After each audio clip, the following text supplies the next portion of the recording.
လူတစ်ယောက်ရဲ့ခန္ဓာကိုယ်မှာရှည်လျားရှုပ်ထွေးအခွေခောက်ဆုံးအင်္ဂါကတော့အစာအိမ်လမ်းကြောင်းပဲဖြစ်ပါတယ်ဒီအစာအိမ်ဦးလမ်းကြောင်းမှာတော့အရန်ရှုပ်ထွေးလို့အပိုင်းနဲ့အများကြီးပိုင်းထားတယ်မစင်စွန့်ပြောဥမာကြီးဥသိမ်းမုတ်ချိုအိမ်အစာအိမ်ပြီးတော့အသေးရဲ့အောက်မှာမှသဲကြီးအိမ်အစာရည်မြပြောနဲ့ကတွင်းလိုပဲဖြစ်ပါတယ်ကတွင်းရဲ့ဘေးနားမှာမှတကြွေးကလန်၃မျိုးရှိသေးတယ်စားလိုက်တဲ့အစားအစာတွေထဲမှာဂစီဓာတ်အဆီဓာတ်ပရိုတိန်းဓာတ်ပါတယ်သွားကအစားအစာကိုအစိတ်အမွှားမှာဖြစ်အောင်လုပ်လိုက်တယ်ပြီးပြီဆိုရင်တကြွေးကလန်၃ခုတွေကတကြွေးတွေထွက်လာတယ်အဲ့တကြွေးတွေမှာအမိုင်လိတ်ဆိုတဲ့ဓာတ်ပါတယ်အဲ့အမိုင်လိတ်ကအစားအစာတွေမှာပါတယ်ကာဘိုဟိုက်ဒရိတ်လို့ခေါ်တဲ့ဂစီဓာတ်ကိုခြေဖြတ်တယ်ခြေဖြတ်တဲ့အခါမှာကာဘိုဟိုက်ဒရိတ်ကမော်လီကျူးကြီးတယ်ကြီးတဲ့မော်လီကျူးကိုအစိတ်အမွှားမှာဖြစ်အောင်ခြေဖြတ်လိုက်တယ်ဂစီဓာတ်ကိုတကြားဓာတ်လို့လည်းခေါ်တယ်အဲ့တော့တကြားကဲလေးတွေကတဖြည်းဖြည်းစိတ်ကွဲသွားသလိုမျိုးကွဲသွားတယ်ပြီးတော့အစားအစာကိုအလုံးလေးဖြစ်သွားအောင်ရှာကလှုပ်လိုက်ပြီးတော့အာကောင်ကနေမျိုးချပြီးတော့အစာရည်မြပြိုနဲ့ကိုဝင်သွားတယ်ဝင်သွားတဲ့အခါမှာအစာရည်မြပြိုနေရန်ကအခေါင်းပေါက်ကြီးရှိတယ်ပြီးတော့အစာရည်မြပြိုနေရန်9လွှာရှိတယ်1လွှာ2လွှာ3လွှာ4လွှာ5လွှာ6လွှာအောင်ဆုံးအပါဆုံးအလွှာနဲ့ဆို9လွှာရှိတယ်ဒီ9လွှာမှာမှအစာရည်မြပြိုလှုပ်ရှားမှုကိုအဓိကလှုပ်ဆောင်ပြီးတဲ့အလွှာကတော့ပထမဦးဆုံးအလွှာ2ခုပဲဖြစ်တယ်ဒီအလွှာ2ခုကစားလိုက်တဲ့အစားအစာကိုပါဇက်ကနေတနည်းအားဖြင့်ကတွင်းရနေအစာအိမ်ကိုရောက်သွားအောင်လို့လိုင်းတွန်းရွေရှားမှုနဲ့အစာကိုအောက်ကိုပို့ပေးတာဖြစ်တယ်လူတစ်ယောက်ကကီမီကယ်ထောင်နေတယ်ဆိုရင်တော့မှပဲသူကအစားအစာကိုအစာအိမ်ကိုရောက်သွားအောင်လို့အောက်ကိုပို့ပေးသွားမှာဖြစ်တယ်ဒီလိုနဲ့အစားအစာကအစာရည်မြပြောနေမှာတစ်ဆင့်အစာအိမ်ကိုရောက်သွားတယ်အစာအိမ်ကိုရောက်တဲ့အခါမှာအစာအိမ်မှာအပိုင်းလေးတွေရှိတယ်အစာအိမ်ကိုအယောင်ကာလာ6မျိုးနဲ့6ပိုင်းခွဲခြားထားတယ်ပြီးတော့အစာအိမ်မှာနိုင်ငံရှိတယ်ပထမဆုံးနိုင်ငံက downlight ကြွက်သားရှိတယ်ဒုတိယနိုင်ငံကအလျားလိုက်ကြွက်သားရှိတယ်ပြီးတော့နောက်ဆုံးကြွက်သားတစ်ခုဆိုပြီးတော့စုစုပေါင်း3ခုရှိတယ်ဒီကြွက်သားကိုဖယ်လိုက်မယ်ဆိုလို့ရှိရင်တော့အစာအိမ်ရဲ့အခေါင်းပေါက်ကြီးကိုတွေ့ရပြီအစာအိမ်ကလည်းပျော့ပြားမှုရှိတယ်အစာရည်မြပြုံလို့ပဲ site အမျိုးစုံကိုသူကလက်ခံနိုင်တယ်အစာအိမ်ကတနေ့ကိုသူ့ရဲ့အစာအိမ်နိုင်ငံကနေ acid တွေ1လီတာနဲ့2လီတာအထိထုတ်တယ်အဲ့လို acid တွေမထုတ်ခင်မှာသူ့ရဲ့နိုင်ငံကအဲ့ acid နဲ့ diet မထိတွေ့အောင်လို့ကာတဲ့အရည်လေးတွေအချွဲရည်လေးတွေကိုအရင်ထုတ်တယ်ဒါကြောင့်အစာအိမ်ကကာတဲ့အရည်ကိုထုတ်တယ်ပြီးရင် acid ကိုထုတ်တယ်ဒီကတော့ဒီ acid ကအစားအစာတွေကိုအစိတ်စိတ်မှာအရည်ပျော်သွားအောင်လုပ်ပေးတာဖြစ်တယ်ပြီးတော့စားလိုက်တဲ့အစားအစာကအစာရည်မပြောနဲ့အစာအိမ်ထဲကိုဝင်တဲ့အခါမှာအစာရည်မပြောရဲ့အဝမှာအကာလေးတစ်ခုရှိတယ်ကြွက်သားလေးတစ်ခုရှိအဲ့ကြွက်သားအမြဲတမ်းပိတ်ထားတယ်အစားအစာစားတဲ့အခါမှာအစားအစာကိုဖွင့်ပေးပြီးတော့အစာအိမ်ထဲမှာရှိ acid ကိုခြေဖြတ်စေတယ်သူဘာလို့ပိတ်သွားလဲဆိုရင်သူ့မှာအစာအိမ်လိုမျိုးကာတဲ့အလွှာမရှိဘူးဒါကြောင့်အစာအိမ်နဲ့ acid တွေသာသူ့အပေါ်ဆန်တက်လာမယ်ဆိုရင်သူ့မှာရှိတဲ့နိုင်ငံတွေကအပူလောင်သွားမှာဆိုလို့ပြန်ပြီးတော့ပိတ်ထားတာဖြစ်တယ်အစာအိမ်မှာရှိတဲ့ acid တွေမှာ acid တွေမကဘူးကျန်တဲ့ဓာတ်၃မျိုးလည်းရှိသေးတယ်အစာအိမ် acid ကို hydrochloric acid လို့ခေါ်တယ်ဒါအပြင်သူ့မှာ pepsin လို့ခေါ်တဲ့ protein ကိုခြေဖြတ်တဲ့ဓာတ် intrinsic factor လို့ခေါ်တဲ့ vitamin B12 ကိုတည်ဆောင်တဲ့ဓာတ်နဲ့ lipase လို့ခေါ်တဲ့အဆီဓာတ်ကိုခြေဖြတ်တဲ့ဓာတ်ဆိုပြီးတော့၃မျိုးထပ်ပြီးတော့ရှိသေးတယ်ဒါကြောင့်အစာအိမ်စုစုပေါင်း၄မျိုးထုတ်တယ်လို့ကျွန်တော်တို့ကမှတ်သားလို့ရတယ်အဓိက hydrochloric acid ကတော့အစာအိမ်ထဲမှာပါလာတဲ့ bacteria တွေ virus တွေပိုးမျိုးကိုလုံးဝသူ့ရဲ့အပူဓာတ်နဲ့ခြေဖြတ်ပလိုက်တယ်သူ့မှာရှိတဲ့ acid ရဲ့ molecule တွေနဲ့ bacteria နဲ့ထိတွေ့တဲ့အခါမှာတောင်ယုံ bacteria ဆိုလို့ရှိရင်တော့လုံးဝခံနိုင်မှာမဟုတ်ဘူးနောက်တစ်ခုက pepsin ကိုထုတ်တယ်လို့ပြောထားတယ် pepsin ကအစားအစာတွေမှာပါတဲ့ protein ကိုခြေဖြတ်တယ်ဘယ်လိုခြေဖြတ်ရလဲဆိုလို့ရှိရင်အစာအိမ်မှာနောက်တစ်ခုထုတ်တဲ့ pepsinogen ဆိုတဲ့ဓာတ်ရှိတယ်အဲ့ pepsinogen ဆိုတဲ့ဓာတ်က pepsin အပြင်သွားတက်ကြွသွားတယ်တက်ကြွသွားတဲ့အခါမှာ protein ဆိုတဲ့ဓာတ်ကိုသွားပြီးတော့ခြေဖြတ်တယ်protein ဆိုတာအလုံးလေးတွေစုထားတဲ့ AG အဲ့ AG ကိုခွဲလိုက်တဲ့အခါမှာအလုံးအစုလေးတွေအများကြီးထွက်လာတယ်ဒီလိုနဲ့ protein ကိုအစာအိမ်ကခြေဖြတ်တယ်နောက်တစ်ခုကတော့အစားအစာတွေမှာပါတဲ့ vitamin B12 vitamin B12 ကအစာအိမ်ကနေမှတစ်ဆင့်ဦးလန်းချောင်းကိုပို့ဆောင်ပေးဖို့လိုတယ်ဒီ vitamin B12 ဦးလန်းချောင်းကစုပ်ယူမှဖြစ်တယ်သူ့ကိုစုပ်ယူဖို့လေလေးတစ်စီးကိုတည်ဆောင်ပေးမှအစာအိမ်ကနေဦးလန်းချောင်းကိုရောက်မှဖြစ်တဲ့အတွက်ကြောင့်မလို့ဒီလေလေးကို intrinsic factor လို့ခေါ်တယ်ဒါကတော့ vitamin B12 ကိုတည်ဆောင်ပေးတာကဲလို့ဒီလေသားမွေးရပါနေမယ်ဆိုရင်တော့ vitamin B12 ကမွေးရပါချို့တဲ့ယောဂဖြစ်နိုင်မှာဖြစ်တယ် နောက်ဆုံးတစ်ခုကတော့အဆီဓာတ်ကိုခြေဖြတ်တဲ့ lipase ပဲဖြစ်တယ်စားလိုက်တဲ့အဆီတွေပဲအဆီမဆို triglyceride လို့ခေါ်တယ် triglyceride 3ချောင်းရှိတဲ့ glyceride တွေပေါ့အဲ့ glyceride 3ခုမှာတစ်ခုချင်းစီကို lipase ကခြေဖြတ်ပေးရတယ် lipase က triglyceride ကို3ချောင်းမှာတစ်ချောင်းတက်ရောက်ပြီးဆိုတာနဲ့တစ်ချောင်းကပြုတ်သွားတယ်ဒီလိုနဲ့နှစ်ချောင်းဖြစ်သွားတယ်ဒီလိုမျိုးအစိမ့်စိမ့်အပေါ်မှာအသေးသေးလေးတွေဖြစ်သွားတော့မှကျွန်တော်ရဲ့ဦးလန်းချောင်းကစုပ်ယူနိုင်မှာဖြစ်တယ်ဒီတစ်ချောင်းချင်းစီကို fatty acid လို့ခေါ်တယ်acid လေးတွေပေါ့ဒီလိုနဲ့ကျွန်တော်တို့အစာအိမ်ကပိုးတွေတက်တယ် protein ကိုခြေဖြတ်တယ်အဆီကိုခြေဖြတ်တယ်နောက်ဆုံးတစ်ခုက vitamin B12 ကိုသစ်ဆောင်ပေးမယ်လေလေးထုတ်ပေးအစာအိမ်ကစက္ကန့်20တိုင်းမှာတစ်ချက်ညှစ်တယ်ညှစ်ပြီးတော့အစာကိုအစိမ့်စိမ့်မှာဖြစ်သွားအောင်အဆစ်နဲ့အတူလှုပ်ပေးတယ်လှုပ်ပေးပြီးရင်သူ့မှာရှိတဲ့ပျော်ဝင်သွားတဲ့အစာဦးလန်းချောင်းကနေစုပ်ယူနိုင်မယ့်အစာမျိုးလုံးဝခြေဖြတ်ပြီးတဲ့အစာမျိုး quality ရှိရဲဆိုလို့ရှင်တော့သူကနေညှစ်ပြီးတော့အစာအိမ်ကနေအစာပို့ပြွန်အနှဲငယ်စီပေးလိုက်တယ်တခါပေးလို့ရှင်လက်ဖက်ရည်စုံတစ်စုံနီးပါးလောက်ပဲအနှဲငယ်စီပေးလိုက်တာဖြစ်တယ်အစာအိမ်ရဲ့နောက်ဆုံးပြုံဝကနေမှတစ်ဆင့်အစာပို့ပြုံဆိုတဲ့နေရာတွေကိုအစာကိုချပေးတယ်အဲ့လိုချပေးတဲ့အစာတွေမှာ acid တွေပါတဲ့အခါကျတော့အဲ့ acid ကအောက်ပိုင်းဦးလန်းချောင်းတွေတစ်ခုလုံးထိခိုက်ပြီးလောင်ကျွမ်းသွားမှာဆိုတော့အဲ့ acid တွေကို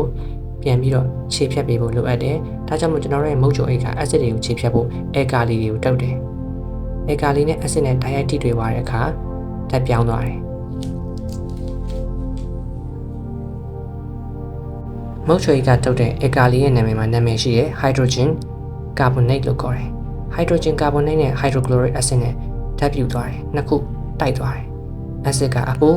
bicarbonate ကအအေး hydrogen carbonate နဲ့ acid နဲ့ဓာတ်ပြုသွားတဲ့အခါမှာလေဖြစ်သွားတယ်ဒါကြောင့်မို့ကျွန်တော်တို့ဝမ်းသွားလို့ရှိရင်လေတွေပါသွားတာဖြစ်တယ်ဘာကြောင့်လဲဆိုတော့အဓိကဒီနေရာမှာ acid နဲ့ အေကာလီနဲ့ဓာတ်ပြည့်သွားလို့ဖြစ်တယ်အဓိကကတော့မုတ်ချွေကအစားအစာတွေမှာပါတဲ့ molecule တွေကစီတဲ့အဆီဓာတ် protein တွေကိုအစိမ့်စိမ့်မှဖြစ်သွားအောင်လုပ်တယ်။မုတ်ချွေကသူကနေထုတ်လိုက်တဲ့ trypsin တို့ gene ဆိုတဲ့ဓာတ်ကိုအသက်ဝင်သွားအောင်ဓာတ်တစ်မျိုးကိုထုတ်ပေးလိုက်တယ်။အဲဒီကမှ trypsin တို့ gene ကလေပတ်ပြီးအသက်ဝင်သွားတယ်။အဲဒီအသက်ဝင်ပြီးတော့လေပတ်နေတဲ့ဓာတ်ကကျွန်တော်စားတဲ့အစားအသောက်တွေမှာရှိတဲ့ကစီဓာတ်တွေဘယ်လောက်ကြီးအစိမ့်စိမ့်မှဖြစ်အောင်အလုံနိုင်ဆုံးဖြစ်တယ်။ဒါကြောင့်ကစီဓာတ်ကိုခြေဖြတ်တာနှစ်နေရာရှိတယ်။ပါးစပ်မှာလည်းခြေဖြတ်တယ်။မုတ်ချွေကနေထုတ်တဲ့ enzyme ကလည်းခြေဖြတ်တယ်။ပါးစပ်မှာကတတွေမုတ်ချွေကထုတ်တဲ့ enzymeလုံးနဲ့ကစီဓာတ်ကအစိမ့်စိမ့်မှာသေးလေးတွေ molecule လေးတွေတစ်လုံးချင်းစီကွဲသွားတော့မှကျွန်တော်ရဲ့ဦးလန်းချောင်းကနေစုပ်ယူပြီးတော့သွေးတွေကိုဝင်သွားနိုင်မှာဖြစ်တယ်။နောက်တစ်ခုကမုတ်ချွေက protein ကိုခြေဖြတ်တယ်။နောက်တစ်ခုကအဆီကိုလည်းခြေဖြတ်တယ်။ဒါကြောင့်အစာအိမ်က protein ကိုခြေဖြတ်တယ်အဆီကိုလည်းခြေဖြတ်တယ်။မုတ်ချွေကအစာအိမ်တာဝန်ကိုလည်းလုပ်ပေးတယ်။အစာအိမ်မှာ lipase ကတစ်ချောင်းဖြုတ်သွားနိုင်ပေမဲ့မုတ်ချွေကနှစ်ချောင်းတိဖြုတ်သွားနိုင်ပြီးတော့အစာအိမ်တက်အဆီကိုခြေဖြတ်တဲ့နှုန်းကပို့ပြီးတော့ကောင်းတာကိုတွေ့ရတယ်။ပြီးတော့ကျွန်တော်စားလိုက်တဲ့အဆီတွေကတစ်ခုနဲ့တစ်ခုကက်နေတဲ့အဆီတွေကိုကွဲထွက်သွားအောင်လုပ်ပေးဖို့လိုအပ်တယ်။အဲဒီကွဲထွက်သွားအောင်လုပ်ပေးတဲ့တာဝန်ကဘယ်သူမှရှိလဲဆိုလို့ရှိရင်တော့သဲချေရည်မှရှိတယ်။သဲချေရည်ကိုဘယ်ကနေရလဲဆိုရင်တော့အသဲကနေရတယ်။အသဲကသူ့မှာရှိတဲ့ဓာတ်တွေအဆီတွေကိုသဲချေအိတ်ထဲကိုပြုံလေးတစ်ချောင်းကနေမှတစ်ဆင့်ပေးလိုက်တယ်။ပေးလိုက်တဲ့ဓာတ်တွေကနေသဲချေကအဲ့အရည်တွေကိုစုထားတယ်။အစားစားတဲ့အချိန်မှာအစားအစာတွေမှာပါတဲ့အဆီတွေကိုပြုတ်ကွင်းသွားအောင်သူ့မှာရှိတဲ့အဆီတွေကိုမုတ်ချွေအိတ်ကနေမှတစ်ဆင့်အစာပို့ပြုံတွေကိုထည့်ပေးလိုက်ခြင်းအပြင်အစားအစာတွေမှာရှိတဲ့အဆီတွေကိုအစိမ့်စိမ့်အမှောင်မှာခုနအတိုင်းကွဲထွက်သွားအောင်ခြေဖြတ်ပေးလိုက်တာဖြစ်တယ်။ဒီလိုနဲ့ကျွန်တော်တို့စားတဲ့အစားအစာတွေကဦးလန်းချောင်းတွေကိုဝင်လာပြီးတနည်းအားဖြင့်ဦးသိန်းတွေကိုဝင်လာတာဖြစ်တယ်။ဦးသိန်းကို၃ပိုင်းပိုင်းထားတယ်။အပေါ်ပိုင်းအလယ်ပိုင်းနဲ့အောက်ဆုံးအပိုင်းအပြားအစိမ်းအနီဆိုပြီးတော့ပြထားတဲ့အတိုင်းဖြစ်တယ်။ဒီ၃ပိုင်းမှာပထမဆုံးအခုပြထားတဲ့အပြာရောင်ပိုင်းတွေမှာ molecule လေးတွေအာဟာရလေးတွေကိုအစိမ့်စိမ့်မှာခြေဖြတ်ပြီးသွားတဲ့အတွက်ကြောင့်ဒုတိယပိုင်းနဲ့တတိယပိုင်းကိုဆက်ပြီးသွားမယ်။ဒုတိယပိုင်းဦးလန်းချောင်းမှာကျတော့ခောက်နေတဲ့အလွှာလေးတွေအများကြီးတွေ့ရလိမ့်မယ်။ဒီအခောက်တစ်ခုချင်းစီတိုင်းက1 cm လောက်ရှိတယ်။ပြီးတော့အဲ့အခောက်အပေါ်အများကြီးမှာအမွှေးလေးတွေတနည်းအားဖြင့်အချောင်းလေးတွေအများကြီးရှိနေတာတွေ့လိမ့်မယ်။အဲ့အချောင်းလေးတွေကအတိကအစားအစာကိုစုပ်ယူတာဖြစ်တယ်။အခောက်လေးတွေပါတော့ပို့ပြီးတော့အစားအစာကနေရာဝင်ဆက်နေပို့ပြီးတော့အဲ့အချောင်းလေးတွေကစားစာတွေမှာပါတဲ့အာဟာရကိုစုပ်ယူခြင်းပို့ပြီးရတယ်။အဲ့ဒီအချောင်းတစ်ချောင်းချင်းစီတိုင်းမှာသွေးကြောတွေအများကြီးရှိတယ်။အဲ့သွေးကြောကအဲ့အချောင်းကနေစုပ်လိုက်တဲ့အာဟာရတွေအကုန်လုံးကိုသူ့ထဲကိုထည့်ပေးတာဖြစ်တယ်။အခုအာဟာရတွေအရောင်ကိုအစိမ်းရောင်နဲ့ပြထားတယ်။သွေးကြောတွေကိုအဲ့အချောင်းတွေကစုပ်ပေးလိုက်တယ်။ဒီလိုနဲ့ကျွန်တော်ရဲ့သွေးကြောတွေကိုအာဟာရတွေကစားလိုက်တဲ့အစားအစာတွေကနေရရှိတာဖြစ်တယ်။ဒီလိုနဲ့သွေးကြောသေးလေးတွေရနေမှာတစ်ဆက်သွေးကြောအကြီးကြီးတွေကိုရောက်ရှိလာတယ်။ကျွန်တော်ရဲ့သွေးကြောတွေကိုရောက်ရှိလာတဲ့ပထမဦးဆုံးကစီဓာတ်လို့ခေါ်တဲ့ glucose ကတော့ သွေးကြောတွေကဘာမှသူ့ကိုတိတ်ဆောင်ပေးကြမလို့ပဲနဲ့လွတ်လွတ်လပ်လပ်နဲ့သွေးကြောတွေမှာသွားနိုင်တယ်ဒါပေမဲ့စားလိုက်တဲ့အစားအစာတွေမှာပါတဲ့တန်တက်အပြင်တခြားသောကြီးတက်တွေကတော့သူတို့ကိုတည်ဆောင်ပေးတဲ့ဓာတ်ကိုအသေးအားထုတ်ပေးဖို့လိုတယ်အဲ့ဓာတ်လေးတွေနဲ့တည်ဆောင်မှသာခန္ဓာကိုယ်ကဆဲလ်တွေအားလုံးကိုတန်တက်ရဲ့ထိခိုက်မှုမှကာကွယ်နိုင်မှာဖြစ်ပါတယ်ထူးခြားတဲ့တစ်ခုကတခြားဓာတ်တွေအကုန်လုံးသွေးကြောတွေကိုတန်းဆုပ်ပေးမယ်အဆီဓာတ်ကိုကျတော့ကျွန်တော်တို့ဦးလန်းချောင်းကဆုပ်လိုက်တဲ့အခါမှာအဆီဓာတ်တစ်ချောင်းချင်းစီလှုပ်ထားတဲ့ဟာကို၃ချောင်းပေါင်းလိုက်တယ်အဲ့ပေါင်းလိုက်တဲ့၃ချောင်းကိုလည်း Hg တစ်ခုထဲမှာထည့်လိုက်တယ်အဲကြောင့် triglyceride ကိုထုတ်လိုက်တဲ့ဒီ Hg တစ်ခုလုံးကိုကျတော့ chylomicron လို့ခေါ်တယ်အဲ့ဒီ H ကိုဦးလန်းချောင်းကနေအချောင်းလေးတွေကနေဆုပ်ပြီးတော့တန်ငယ်ရီကြောတွေကိုထည့်လိုက်တယ်ပြီးတော့မှတန်ငယ်ရီကြောတွေကနေမှတစ်ဆင့်ဒီအဆီအလုံးကသွေးကြောတွေကိုပြန်ရောက်သွားတယ်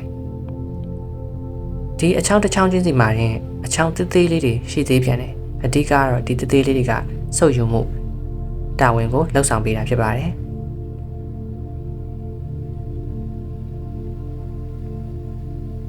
်ဒါဆိုလို့ရှိရင်ကျွန်တော်တို့ကဒုတိယအပိုင်းဦးလန်းချောင်းပြီးသွားပြီတတိယအပိုင်းဦးလန်းချောင်းကြည့်မယ်ဒုတိယအပိုင်းကအဓိကဆုပ်ယူမှုကိုလုပ်တယ်ဒါကြောင့်မလို့အခောက်တွေများပေမဲ့တတိယအပိုင်းကျတော့အခောက်ကဒုတိယအပိုင်းတော့မရှိတော့ဘူးပြီးတော့သူ့ရဲ့ပတ်ဝန်းကျင်ကလည်းပို့ပြီးတော့ကျေလာတယ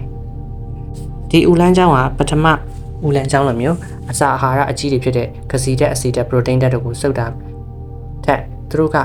ဗိုက်တာမင်နဲ့သတ္တုဓာတ်ကိုပို့ပြီးတော့စုပ်တယ်သတ္တုဓာတ်ဖြစ်တဲ့ကယ်လ်ဆီယမ်ကိုစုပ်တယ်လူတစ်ယောက်ရဲ့အယိုးကိုဖွဲ့စည်းဖို့သပင်ကိုဖွဲ့စည်းဖို့နဲ့သွားကိုဖွဲ့စည်းဖို့အကျုံးဝင်တယ်ဇင်ဓာတ်ကိုစုပ်တယ်လူတစ်ယောက်ရဲ့ယောက်ျားရေးဆိုရင်မျိုးအောင်ဖို့တုတ်ကောင်ဖွဲ့စည်းဖို့လူခန္ဓာကိုယ်ရဲ့ကိုယ်ခံအားတွေမြင့်ဖို့အတွက်အကျုံးဝင်တယ်နောက်တစ်ခုကကျွန်တော်တို့ရဲ့အစာအိမ်ကနေယူဆောင်လာတဲ့ဗိုက်တာမင် B12 ကိုလည်းစုပ်တယ်ဗိုက်တာမင် B12 ကလူတစ်ယောက်ရဲ့သွေးနီကိုဖွဲ့စည်းဖို့အတွက်အရေးပါတယ်နောက်ဆုံးတစ်ခုအဆီကိုဖြိုခွင်းတဲ့သဲကြေအဲ့သဲကြေကြီးကကျွန်တော်တို့ရဲ့မစင်ကိုအဝါရောင်ဖြစ်စေတယ်အဲ့အရေးကိုလည်းသွေးထဲကိုပြန်ဆုပ်ပြီးတော့အသေးကိုပြန်ပြီးပို့ပေးလိုက်တယ်ကျွန်တော်တို့ဒီဦးလန်းချောင်းတစ်လျှောက်လုံးကလှိုင်းတွန်းရွေရှားမှုနဲ့အစားအစာကိုဥမာကြီးရောက်တဲ့ဒီတဖြည်းဖြည်းချင်းစီပို့ပေးသွားတယ်ပို့ပေးသွားတဲ့တစ်လျှောက်မှာအစာကိုတွန်းသွားရင်းနဲ့အစားအစာကိုအစိတ်စိတ်မှခြေဖြတ်သွားတယ်ခြေဖြတ်တဲ့ပုံစံကတော့အပိုင်းလေးတွေဦးကတာဝန်ယူပြီးတော့အစာကိုရောသမမွေပြီးတော့ခြေဖြတ်လိုက်တာပဲဖြစ်တယ်ဒီလိုနဲ့ခြေဖြတ်နေရင်မှာပဲအစားအစာတွေမှာပါတဲ့အာဟာရတွေကိုစုပ်ယူပြီးတော့အလုံးလောက်စုပ်ယူပြီးတဲ့အခါမှာဦးသိန်းကနေဦးမာကြီးကိုရောက်ရှိလာတာဖြစ်ပါတယ်။ဦးမာကြီးကဦးသိန်းတက်စိုက်ကြည့်ပြီးတော့ဦးသိန်းကိုဘေးရအောင်အပေါ်အောင်ကာထားတဲ့လမ်းကြောင်းပဲဖြစ်တယ်။ဒီဦးမာကြီးတွေကိုဝင်လာတဲ့အဆို့လေးရှိတယ်။အဲ့အဆို့ကနေမှတစ်ဆင့်အစာတွေကဦးသိန်းကနေဦးမာကြီးတွေကိုဝင်လာတယ်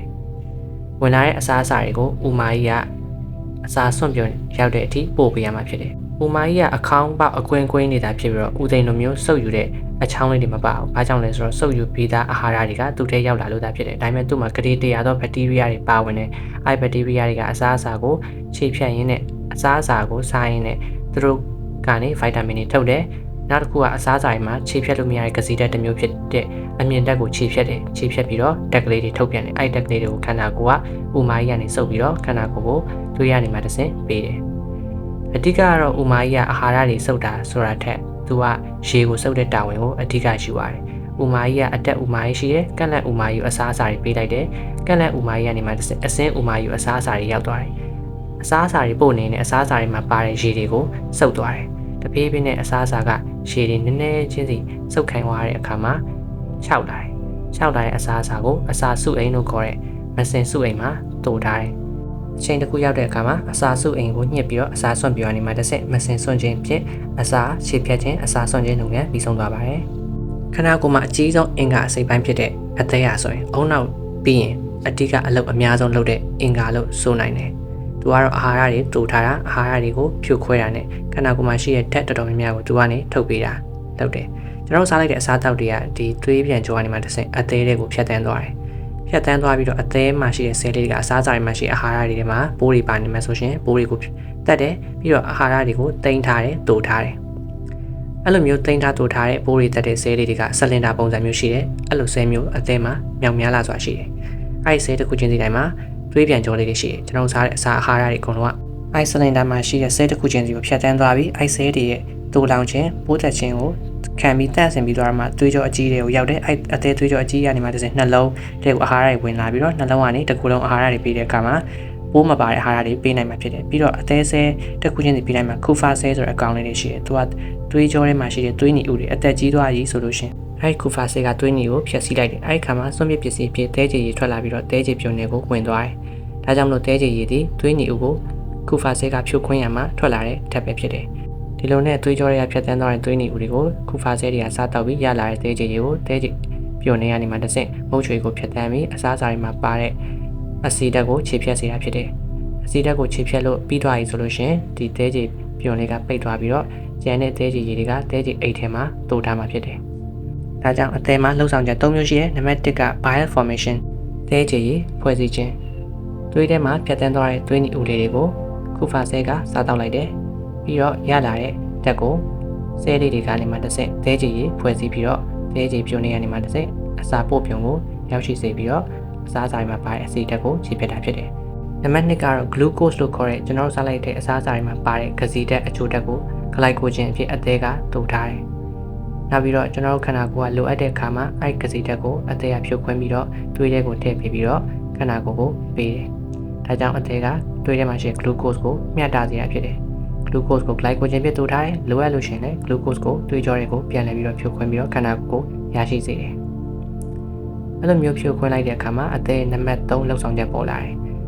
glucose ကနေ glycogen ဖြစ်တူထားပြီး glycogen ကိုဖြုတ်ခွင်းတဲ့အခါမှာအမိုနီးယားဆိုတဲ့ဓာတ်ကိုထွက်လာတယ်အမိုနီးယားဆိုတဲ့ဓာတ်ကခန္ဓာကိုယ်အတွက်စိတ်တောက်ဖြစ်မှာဆိုလို့အသေးကယူရီးယားပြောင်းပြီးတော့သွေးထဲကိုပို့ပေးလိုက်တယ်သွေးထဲကနေမှတစ်ဆင့်စီးကနေစွန့်ပစ်လိုက်တယ်ဒါကြောင့်စီးထဲမှာမလိုအပ်တဲ့အာဟာရတွေအပြင်ယူရီးယားဆိုတဲ့ဓာတ်လည်းပါဝင်တာဖြစ်တယ်သွေးလန်းလေလန်းသွေးလန်းအစာလန်းဆက်ဆက်ပုံရှင်းပြပါမယ်ကျွန်တော်ယူလိုက်တဲ့အောက်ဆီဂျင်ကတကူလုံးကိုအဆုပ်ကနေမှတစ်ဆင့်ရရှိတယ်တကူလုံးအောက်ဆီဂျင်ကိုစားပြီးကာဗွန်ဒိုင်အောက်ဆိုက်ကိုအဆုပ်ကိုပြန်ပေးပြီးတော့ရှူထုတ်လိုက်တယ်ဒီလိုနဲ့စာဝိုင်းတစ်ခုလဲနေတယ်အဓိကတော့လုပ်ပေးတာကဂျားကန်တွေကနှလုံးဖြစ်တယ်တကူလုံးကကာဗွန်ဒိုင်အောက်ဆိုက်တွေကနှလုံးရဲ့ညာဘက်သွေးပင်ကန်တွေသွေးလွှတ်ကန်ကိုရောက်သွားမယ်ညာဘက်သွေးလွှတ်ကန်တွေမှာတစ်ဆင့်အဆုပ်ကိုပေးလိုက်မယ်ကာဗွန်ဒိုင်အောက်ဆိုက်တွေကိုကျွန်တော်ရှူထုတ်ပြီးတော့အောက်ဆီဂျင်ကိုပြန်ရှူသွင်းလိုက်တယ်ရှူသွင်းလိုက်တဲ့အောက်ဆီဂျင်တွေကိုပြန်တည်ဆောင်လိုက်တဲ့အခါမှာသွေးကြောကအနီရောင်ဖြစ်နေမယ်အနီရောင်သွေးတွေကနှလုံးရဲ့ဘက်ဘက်သွေးပင်ကန်မှာတစ်ဆင့်ဘက်ဘက်သွေးလွှတ်ကန်တွေကိုရောက်လာမယ်ဒီလိုနဲ့အဆုပ်ကနေပြန်တည်ဆောင်လာတဲ့အောက်ဆီဂျင်ပါတဲ့သွေးတွေကဘက်ဘက်သွေးပင်ကန်သွေးလွှတ်ကန်တွေမှာတစ်ဆင့်ခန္ဓာကိုယ်တစ်ခုလုံးကိုပေးပို့ပြီးတော့ခန္ဓာကိုယ်အောက်ဆီဂျင်ကိုစားသုံးတဲ့ကာဗွန်ဒိုင်အောက်ဆိုက်ကိုပြန်ဆွင့်ခြင်းအဖြစ်ကာဗွန်ဒိုင်အောက်ဆိုက်တွေတည်ဆောင်လာတဲ့အပြာရောင်သွေးတွေကိုသွေးပြန်ကြောနေမှာတစ်ဆင့်နှလုံးရဲ့ညာဘက်သွေးပင်ကန်တွေမှာသွေးလွှတ်ကန်ပြန်ရောက်ရှိပြီးတော့အဲဒီကနေမှတစ်ဆင့်အဆုပ်ကိုပေးပို့ခြင်းအဖြစ်နောက်ထပ်စာဝိုင်းတစ်ခုတဲပတ်စီတာဖြစ်တယ်ဒီလိုနဲ့ကျွန်တော်တို့ခန္ဓာကိုယ်ကအောက်ဆီဂျင်ကိုရရှိတဲ့ကာဗွန်ဒိုင်အောက်ဆိုက်ကိုပြန်ဆွတ်နေတဲ့ဖြစ်စဉ်ကိုသွေးလန်းနဲ့လေလန်းကထိန်းညှိပေးတာဖြစ်တယ်ဒီလိုပဲသွေးလန်းနဲ့လေလန်းလို့တဲ့အစာလန်းနဲ့စီလန်းလှုပ်ဆောင်မှုကလည်းစင်တူဖြစ်တယ်ကျွန်တော်စားလိုက်တဲ့အစားအစာတွေကိုဦးလန်းကျောင်းကနေမှတနည်းအားဖြင့်အစာပို့ပြုံနေရနေမှတစ်ဆင့်စုပ်ယူပြီးတော့ရလာတဲ့အာဟာရတွေကိုသွေးကြောတွေကနေမှတစ်ဆင့်အသေးကိုပို့ဆောင်လိုက်တယ်အသေးရဲ့အာဟာရတွေမှာရှိတဲ့အစိတ်တောက်တွေကိုခြေဖြတ်ပြီးတော့သွေးကြောတွေကိုတနည်းအားဖြင့်သွေးပြန်ကြောတွေကိုထည့်ပြီးတော့နှလုံးကိုရောက်ရှိစေတယ်နှလုံးကနေမှတစ်ဆင့်အဆုပ်ကိုအောက်ဆီဂျင်သွားယူပြီးတော့တကူလုံးကိုပေးလိုက်တယ်အဲဒီကမှာတကူလုံးကိုပေးလိုက်တဲ့ထဲမှာအောက်ဆီဂျင်တွေပါတယ်နောက်ပြီးတော့စွန့်ပစ်ပစ္စည်းတွေပါတယ်အဲဒီစွန့်ပစ်တဲ့အာဟာရတွေကကျတော့ကြောက်ကယူပြီးတော့စီးကနေဆွန့်လိုက်တယ်အစာအာဟာရကိုဦးလန်းကျောင်းကနေစုပ်ယူပြီးသွေးထဲကိုရောက်သွားတဲ့အခါမှာဦးလန်းကျောင်းမှာအာဟာရမရှိတော့တဲ့ကြံကျွင်းတဲ့အစာအသောက်တွေပဲကျန်တော့မယ်ပြီးတော့သွေးထဲကိုရောက်သွားတဲ့အစာအသောက်တွေမှာပါတဲ့အာဟာရတွေကလည်းခန္ဓာကိုယ်တစ်ခုလုံးကယူပြီးတဲ့အခါမှာကျန်တဲ့အာဟာရတွေကမလိုအပ်တော့ဘူးအဲဒီအခါမှာကြောက်ကသွေးကြောကနေမှတစ်ဆင့်ယူပြီးတော့အဲ့အာဟာရတွေကိုစီးရနေဆွန့်ထုတ်ပေးရမှာဖြစ်တယ်လူတစ်ယောက်ကခန္ဓာကိုယ်မှာသွေးရ 4.5 နဲ့ 5.5 လီတာထိရှိတယ်အဲ့ဒီသွေးတွေကကြောက်ကကိုပိုးတဲ့သွေးကြောကနေမှတစ်ဆင့်ကြောက်ကထဲမှာစစ်ထုတ်ခြင်းခံရတယ်မိနစ်တိုင်းမှာရေခွက်တစ်ခွက်ကတဝက်နီးပါးလောက်ကအမြဲတမ်းကြောက်ကထဲမှာတန့်စင်ခြင်းခံနေရတယ်သွေးရနေစီးအဖြစ်ပြောင်းလဲခြင်းခံရတယ်ဒီလိုမျိုးလုပ်ပေးဖို့ကြောက်ကထဲမှာတာဝန်ရှိတဲ့သူကတော့ပြုံလေးတွေပဲဖြစ်တယ်အဲ့ဒီပြုံလေးတွေကိုစီးစစ်ထုတ်တဲ့ပြုံလေးတွေလို့ခေါ်တယ်သူကသွေးထဲမှာရှိတဲ့မလိုအပ်တော့တဲ့အာဟာရတွေရေတွေကိုအဲ့ဒီပြုံလေးတွေကနေစုပ်ယူပြီးတော့စီးအဖြစ်ပြောင်းလဲပေးလိုက်တဲ့အတွက်ကြောင့်မလို့သူ့ကိုစီးစစ်ထုတ်တဲ့ပြုံလေးတွေလို့ခေါ်တယ်ကြောက်ကမှာအဲ့လိုပြုံပေါင်းတန်းနဲ့ချီပြီးတော့ရှိတယ်အရန်သေးတွန်းလို့ပါဝါအရန်မြင့်တဲ့ microscope နဲ့ကြည့်မှမြင်ရတဲ့ပြုံလေးတွေဖြစ်တယ်ကြောက်ကကိုဝင်လာတဲ့သွေးကြောတွေထဲမှာသွေးကြောလေးတွေကအလုံးအဖွဲအထုံးလေးဖြစ်သွားပြီးတော့အဲ့ဒီပြုံရဲ့ခေါင်းနဲ့မှာစုပ်ယူခြင်းခံရတယ်အဲ့ဒီပြုံကအဲ့သူ့ရဲ့ခေါင်းကနေသွေးကြောထဲမှာရှိတဲ့အာဟာရတွေမလိုအပ်တော့တဲ့ရေတွေကိုစုပ်ယူပြီးတော့စီးအဖြစ်ပြောင်းလိုက်တယ်ပြောင်းလိုက်တဲ့အခါမှာသူ့ရဲ့စီးပို့ပြုံနေရနေမှာတစ်ဆင့်ကြောက်ကအောက်မှာရှိတဲ့စီးပို့ပြုံနေကိုထည့်ပေးလိုက်တယ်နောက်ဆုံးမှာစီးစုအိမ်တွေကိုရောက်သွားမှာဖြစ်တယ်ဒီလိုနဲ့ သွေးထဲမှာရှိတဲ့အရည်တွေကစီးစစ်ထုတ်ပြုံရနေမှာတဆင့်စီးဖို့ပြုံကြီးတွေကိုရောက်လာတယ်။အဲဒီစီးဖို့ပြုံကတင်းတယ်ဒါပေမဲ့ပျော့ပြားမှုရှိတယ်။ပြီးတော့လှိုင်းလို့ရွေရှားမှုရှိတယ်။အောက်ကိုပို့တယ်။ဒီနေရာဖြင့်စီးရင်ကိုအမြဲတမ်းပို့နေတယ်။စီးရင်တွေကိုစီးတွေကစက္ကန့်နဲ့မချတစ်စက်ပြီးတစ်စက်ဝင်လာတယ်။စီးရင်ကပမာဏအရွယ်အစားကတော့တစ်တော်သည့်အရွယ်အစားလောက်ရှိတယ်။ဒါပေမဲ့စီးကတဖြည်းဖြည်းဝင်လာတဲ့အခါမှာအဲဒီအရွယ်အစားကစီးနဲ့ပြည့်ပြီးတော့တဖြည်းဖြည်းဖောင်းလာတယ်။စီးရင်ကအများကြီးဆန့်တယ်။ယောက်ျားလေးနဲ့မိန်းကလေးမှာယောက်ျားလေးကပို့ပြီးတော့စီးရင်ရဲ့ပမာဏကပို့ပြီးတော့ထိန်းထားနိုင်တယ်ဆိုတာကိုတွေ့ရတယ်။စီးရင်တစ်ခုလုံးကရေကိုထိန်းထားနိုင်တဲ့ပမာဏကတော့400ကနေ600မီလီလီတာ။တနည်းအားဖြင့်ရေတံမှုတစ်ပူးရဲ့တစ်ဝက်လောက်ကိုထိန်းထားနိုင်တယ်။စီးသွားခြင်းဆိုတာစီးရင်ထဲမှာစီးတွေပြေးသွားမှသွားတာမဟုတ်ဘဲနဲ့900မီလီလီတာသောစီးမပြည့်ခင်မှာပဲစီးသွားခြင်းနဲ့စိတ်ကပေါ်လာတာဖြစ်တယ်။ယောက်ျားလေးဆိုလို့ရှိရင်350မီလီလီတာမှာစီးသွားခြင်းပြီးတော့မိန်းကလေးဆိုလို့ရှိရင်တော့250မီလီလီတာလို့ခေါ်တဲ့ရေတံမှု4ပုံ1ပုံလောက်ဆိုလို့ရှိရင်စီးသွားခြင်းပြီ။အားကြောင့်လဲဆိုတော့စီးအိမ်ပေးနာမှာရှိအာယုံကြောလေးတွေကစီးအိမ်ဖောင်းတင်းလာတဲ့အာယုံခံပြီးတော့စီးသွားခြင်းစိတ်ကိုအုံနောက်ကိုလျှက်စစ်စီးလိုက်တဲ့အတူလှုံ့ဆော်လိုက်တယ်။ဒါကြောင့်မလို့အုံနောက်ကစီးသွားမယ်အချိန်ရောက်ပြီဆိုပြီးတော့စီးသွားတဲ့အခါမှာပင်သာကိုသွားတယ်ရှူပေါက်တယ်။အဲဒီအခါမှာအုံနောက်ကစီးအိမ်ကြောသားကိုလှုံ့ဆော်လိုက်တယ်။စီးအိမ်ကိုညှစ်လိုက်တဲ့အခါမှာစီးအိမ်ထဲမှာရှိတဲ့စီးတွေကစီးစွန့်ပြုံရနေမှာတဆင့်ပင်သာတွေကိုမရောက်ခင်မှာစီးစွန့်ပြုံမှာတင်းထားတဲ့ကြောသားကိုရှိတယ်။အဲဒီကြောသားကိုအုံနောက်ကအနားပေးလိုက်တယ်။အဲဒီကြောသားကရှော့ပေးလိုက်တဲ့အခါမှာစီးအိမ်တွေကစီးတွေကစီးစွန့်ပြုံရနေအင်တာခွက်ထဲကိုရောက်သွားတယ်။စီးထဲမှာ95ရာခိုင်နှုန်းကရေကြီးပဲဖြစ်ပြီးတော့9ရာခိုင်နှုန်းကစွန့်ပစ်ပစ္စည်းတွေပဲဖြစ်တယ်။အဲဒီစွန့်ပစ်ပစ္စည်းကယူရီးယား creatinine အမိုနီးယားနဲ့ယူရစ်အက်ဆစ်တွေပဲဖြစ်တယ်။